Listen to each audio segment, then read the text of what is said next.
Good morning.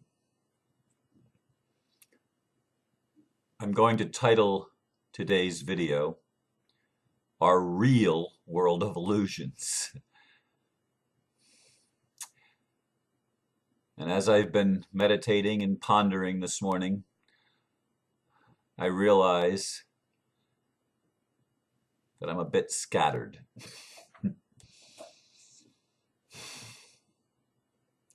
And I was directed to yesterday's message from Tuts Adventurers Club, which is one of Mike Dooley's creations.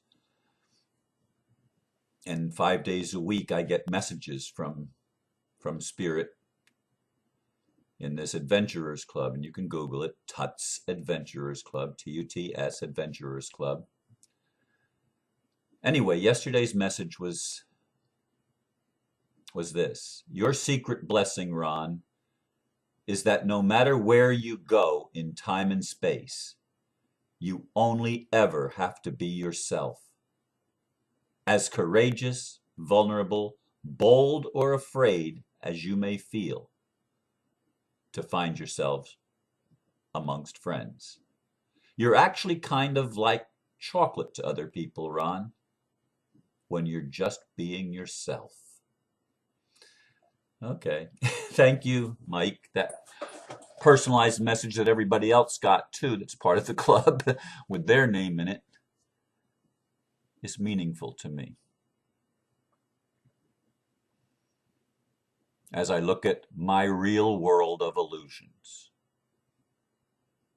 I know that everything that's happening right now in my world is also passing away right now. It's here today and gone tomorrow, though that may not be a literal fact because some things linger. In any case, there's been a lot of questions lately in regard to the Republic for the United States of America. And I have shared about that previously and made brief passing comments in regard to it. When I first learned about it at the beginning of this year, back in January, I was quite elated to know that there were people in the United States that were visionary enough to see that we had to take back in the United States our original government and reestablish the original intent was freedom for everyone. That was the bold vision of some, at least, of our forefathers here in the United States. It was not simply an exercise in democracy, it was an exercise in the establishment of a republic, which is why this is known, this thing that I joined was known as is known as the Republic for the United States of America, and I am Secretary of State of the Florida Republic, or the Florida Free State. And that was by the request of the governor. Anyway, I've been quiet about this for a reason. I expected that by the end of March, and I was told back in January, February, that it would happen by the end of February, that there would be an announcement and that the Republic would become the official governing body for the United States. It would be recognized and funded and in operation. Well, obviously that hasn't happened. What has happened is there's been discord sown within the Republic. There is an ambassador in the, I guess you would call that the Midwest, or the western part of the Midwest, who created some documentation, training for ambassadors, in which this person who, in the documents, I did not know the documents existed until Tuesday. In fact, neither did the governor know, neither did the Chief Justice of the Supreme Court here in Florida know. There were people here in Florida that held respectable offices, people that have held a vision for a long time, that didn't even know these documents existed nor their content, but I was able to obtain a copy on Tuesday of everything except the first one, which was probably the foundational one. But I did receive number 2, 3, 4, 5, and 6, I believe. But again, number 1 was not provided to me. In any case, these documents sowed discord in the Republic between the ambassadors, which the documents gave dictatorial powers to, actually. And I've had to deal with the ambassador here in my own state issuing me orders and threatening me with punitive action if I did not abide by her decree. Threatening the governor, threatening everybody in the state that did not play their game according to the beat that she was drumming on her drum. And this has been going on, as I understand it, in other states as well, because this person who wrote this document empowered the ambassadors to move into a power struggle with other volunteer representatives that are volunteering to hold offices.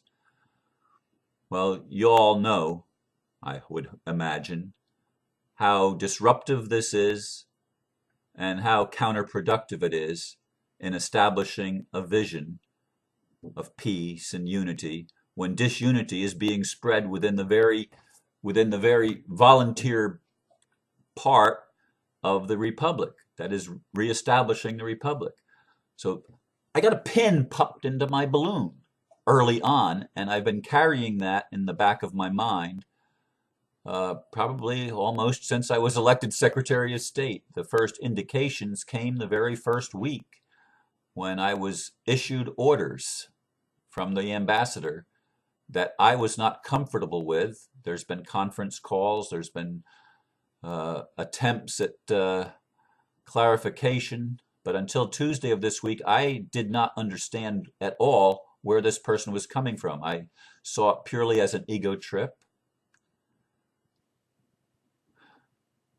And it was not something that made me feel good about what was happening in the Republic.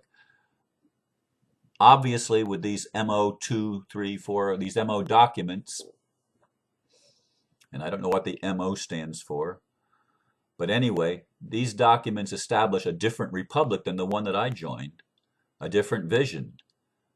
I mean, it's basically a corporation, and they have filed papers to me, letters of demand and other things, where they have the Republic of Florida as a corporation, which is what we thought we were establishing something to get away from the idea of a corporate government.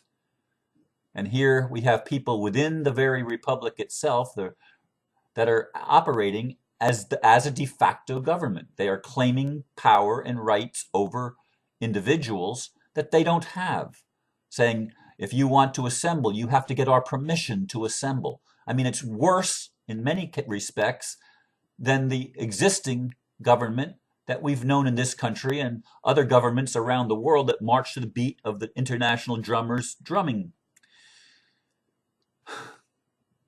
So if you can sense my frustration, you're right. I didn't want to talk about this, which is why I felt scattered. I was scattered because I was resisting talking about it. I was resisting it because it's not something that I want to share. I'd like to share with you that everything in this dream, this vision is falling in place just like it's designed to. And the truth of the matter is, I believe it actually is. But again, what happens as these underworlds are opening up in us individually and in us collectively is all of the stuff that we've not wanted to deal with is coming up so that we can deal with it.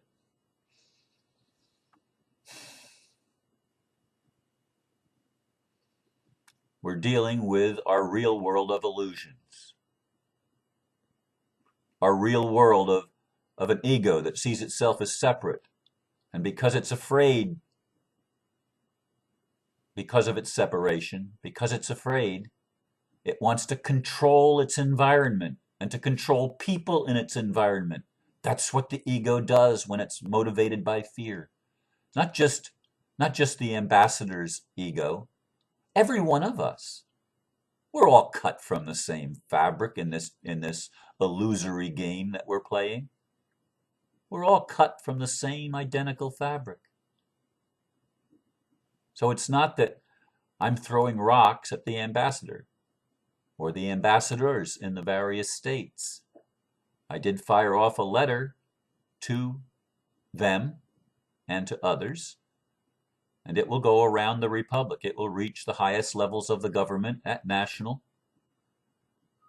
and at other state levels, because it was a letter motivated by the Holy Spirit. I might even post that as a note on my Facebook page, or post it. I think I may post it even on my website. I haven't posted any new articles on my website since I've been doing the videos, but it may be time to post that. Even though some of you, a lot of you, are in different countries, what's happening in the United States is going to have an effect on you, just as what happens in your country has an effect over here, because it's all interconnected. It's all one thing. This real world of our illusions is experienced on the collective, or at the level of collective consciousness. This is something that's part of the awakening, even if it looks like the endarkening. Ah, the paradox. I kept saying that last night in the discussion here with Christopher Timms and I. Beautiful discussion, and Christopher's going to master the audio that was made of that, and maybe we're going to put it up on, there's no video, but there is an audio, and maybe we'll put all of that or some of that up on YouTube so that you can hear it yourself. Tremendous discussion as we deal with the real world of illusions. Yes, we're above it. Like yesterday's video, it was on my mind yesterday morning too, but Spirit had me floating above it, and even had orbs and peering in front of my face, although I think it might have been a reflection of the light on my hand. As I reach up to my face, that might be what it was. I don't know. I analyze it. In any case, lots of people commented. But it's illusion, and yet it's real. It's what we experience. I was able to float above it yesterday, and I appreciate that, and that's what I talked about in yesterday's video. So how do I wrap this thing up? How do I pull the cord? I guess this way.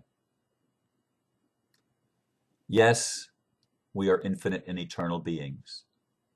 Our souls are interconnected. We are, by very essence, we are love. That's who we are. We've come here to play this game and to do this little dance in duality, in polarity, where we get to be both sides of the same coin, the light and the dark, the positive and the negative. We get to be both, God and human. We get to be both. And it's important that we allow ourselves to be fully human and be fully present here now, and to tell our truth. I've been encouraging you to do that from the beginning, and I've demonstrated how to do it. Day after day, I continue that demonstration. This may mean something to you. It may not mean anything to you. But I leave you with it as a message from my higher self to your higher self. You are perfect, just the way you are. Deal with what's in front of you, because that's your responsibility, to respond to whatever is in front of you. Namaste, and God bless you. Thank you for listening to me when I have been feeling scattered, when I am feeling scattered. Thank you very much. Bye.